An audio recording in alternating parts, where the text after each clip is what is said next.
Hi friends, praise the lord. Hi, என் face ரொம்ப அழகா இருக்கே. மூக்கு மேலேயே ஒரு மச்சம் வந்துக்குது. சரி, நம்ம சூப்பரா ரெடி ஆயிட்டுக்கிறோம், போலாமா? அப்பாடா, இவ்வளோ தூரம் நடந்து வந்தாச்சு. என் மேக்கப் எல்லாம் கழிச்சுட்டு இருக்க போல. மூக்கு மேல ஒரு மச்சம் இருந்துச்சுல்ல, அது இந்த பக்கமா அது இந்த பக்கமா? நான் கண்ணாடி கிட்ட இருக்கும் போது என் மூஞ்சிய நான் பார்த்தேன். இப்ப என் மூஞ்சிய நானே மறந்துட்டேனே, அயோச்சா. இப்பதான் எனக்கு ஞாபகம் வருது. இசப்பா சொன்னாரு, ஒருவன் திருவசனை கேட்டும் படி செய்யாதவன் ஆனால் சாப முகத்தை பார்க்கிற மனுஷனுக்கு ஒப்பாய் இருப்பான்.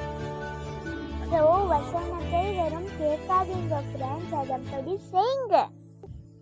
ஸோ வசனம் தான் நம்ம ஆத்மாவை ரட்சிக்கும். ப்ரைஸ் பண்ணுங்க, லைக் பண்ணுங்க, ஷேர் பண்ணுங்க, மறக்காம பெல் பட்டன் ப்ரெஸ் பண்ணுங்க. See you, bye.